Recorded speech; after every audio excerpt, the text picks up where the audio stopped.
என்னோட ரிவ்யூஸில் beginner friendly ஷூஸ்க்கு rocker ரொம்ப அக்ரெசிவாக இருந்தால் பிகினர்ஸ் செட் ஆகாது, கொஞ்சம் கஷ்டப்படுவாங்க அவங்க, அண்ட் தென் ஸ்டெபிலிட்டி அதில் கிடைக்காது அப்படின்னு நான் அடிக்கடி சொல்லுவேன். அது ஏன் அப்படின்னா, இப்போ பாருங்கள் இந்த ஷூவோட இந்த ஃப்ரண்ட் பார்ட்டை பாருங்கள் எவ்வளோ எலிவேட்டடாக இங்கே ரைஸ் ஆகிருக்கு. அதே இந்த ஷூவை பாருங்கள் எவ்வளோ ஃப்ளாட்டாக இருக்குது பாருங்கள். இந்த எலிவேட்டடாக இருக்குது பார்த்தீங்களா, இதுக்கு பேர் தான் நம்ம ராக்கர் அப்படின்னு சொல்லுவேன். இந்த ராக்கர் வந்து நேமிங் எப்படி வந்துச்சுன்னா, அந்த ராக்கர் சேர் இருக்கும் தெரியுங்களா, நம்ம வந்து தாத்தாலாம் வந்து உட்காந்து ஆட்டிக்கிட்டே இருப்பாங்கல்ல, அது வந்து ஒன்ஸ் நீங்கள் ஆட்டி விட்டிங்கன்னா அது அப்படியே இப்படி இப்படி போய்கிட்டே இருக்கும்ல, இன்ஃபேக்ட் வித்தவுட் எனி ஹெல்ப். இல்லைனா கொஞ்சம் எக்ஸ்ட்ரா அந்த ஒரு இந்த ராக்கர் இருக்கிறதுனால அந்த புஷ் வந்து ஈஸியாக கிடைக்கும். இல்லைனா அந்த டிரான்சிஷன் இல்லைனா அந்த டேக் ஆஃப் வந்து ரொம்ப ஸ்மூத்தாக இருக்கும்ல அந்த ராக்கர் சேரில். இப்போ அதுவே நார்மல் சேர் நல்லா ஃப்ளாட்டாக இருக்கிற சேர்னா அது இப்படி தான் இருக்கும். இப்படிலாம் ஆட்டணும் அப்படின்னா நீங்கள் உங்களோட காலை ரொம்ப அதிகமாக யூஸ் பண்ணி ஸ்ட்ரெஸ் பண்ணி தான் இந்த மாதிரியான ஒரு மூமெண்ட்டை கிரியேட் பண்ண முடியும். பட் இந்த ராக்கர் இருக்கிற இந்த ஷூவில் உங்களால் அந்த மூமெண்ட்டை ஈஸியாக கிரியேட் பண்ணிட முடியும். ஏன் அப்படின்னா, இந்த இடத்துல இந்த எலிவேட்டடாக இருக்கிற இந்த ராக்கர் டிசைன் என்ன பண்ணுன்னா, ஒன்ஸ் இப்படி போயிடுச்சுன்னா அப்படின்னா ஆட்டோமேட்டிக்காக அதோட லேண்டிங் திரும்பி ஈஸியாயிரும். லேண்ட் ஆகும்போது திரும்பி ஒரு புஷ் வரும், இன்னொரு அப்படியே திரும்பி இன்னொரு தடவை இந்த இது போகும். ஸோ இந்த மாதிரியான டிரான்சிஷன் இந்த ராக்கர் மாடலில் இருக்கிறதுனால தான் இந்த ஷூஸ்லாம் ரொம்ப ஃபாஸ்ட்டாக ஓடுறதுக்கான ஷூஸ் நான் அடிக்கடி சொல்லுவேன். எஸ்பெஷலி பிகினர் ஃப்ரெண்ட்லி ஷூஸ்லாம் மோஸ்ட்லி இந்த மாதிரி ஃப்ளாட்டாக இருக்கணும் அப்படின்னு சொல்லுவேன். அதுக்குன்னு இந்த லெவல் ஃப்ளாட்டாக இருக்கணும்னு அவசியம் இல்லை. இது ரொம்ப ஃப்ளாட்டாக இருக்குது. இது ரொம்ப ஃப்ளாட்டாக இருக்கிறனால ஒரு 10 கிலோமீட்டருக்கு மேலாம் நீங்கள் ஓடுறீங்க இந்த ஷூலனா, உங்களோட டோ இருக்குது பார்த்தீங்களா, அது ரொம்ப வலிக்க ஆரம்பிச்சிடும். பிகாஸ் இந்த டோவை யூஸ் பண்ணி தான் நீங்கள் உங்களோட டேக் ஆஃப் இருக்கும், அந்த புஷ்ஷும் இருக்கும்.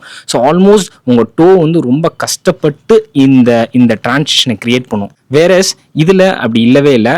உங்களோட டோ வந்து லைட்டாக இங்கே புஷ் பண்ணால் போதும், ஆட்டோமேட்டிக்காக இந்த ஷூ வந்து இப்படி ஃபுல் ரேஞ்சுக்கு போயிட்டு திரும்பி அழகாக அந்த டிரான்சிஷன் திரும்பி வந்துடும். பிகினர் ஃப்ரெண்ட்லி ஷூஸில் இதில் எது வேணாலும் இருக்கலாம், டிபெண்ட்ஸ் ஆன் உங்களுக்கு எது ப்ரிஃபராக இருக்குது அப்படின்ட்டு. பிகினருக்கு நான் ஏன் இந்த மாதிரி அக்ரெசிவ் ராக்கரை சஜஸ்ட் பண்ண மாட்டேன் அப்படின்னு கேட்டிங்கன்னா, சில பேருக்கு ஸ்டெபிலிட்டி இருக்காது, ஆங்கிள் ஸ்டெபிலிட்டி இல்லாத போது இந்த மாதிரி அக்ரெசிவ் ராக்கர் இருந்துச்சு அப்படின்னா அவங்களுக்கு கொஞ்சம் வாபிள் ஆகும். இன்னொரு ஃபேக்டர் என்னென்னா, இந்த மாதிரி அக்ரெசிவ் ராக்கர் இருக்கும்போது அவங்க ஸ்லோவாக ஓடணும்னு நினச்சாலும் அது அந்த ஷூ அவங்கள ஃபாஸ்ட்டாக ஓட வச்சிடும்.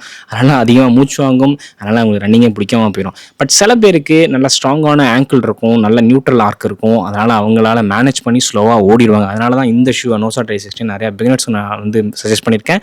அண்ட் ரேசிங்க்கு எவ்வளோ வேணும்னாலும் அதுக்கு நான் சஜஸ்ட் பண்ணியிருக்கேன்.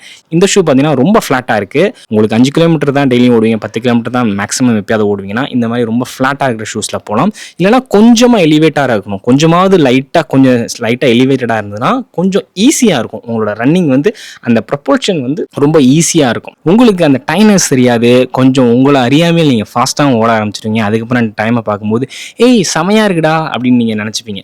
சில ஷூஸ் அந்த மாதிரி நடக்கும்.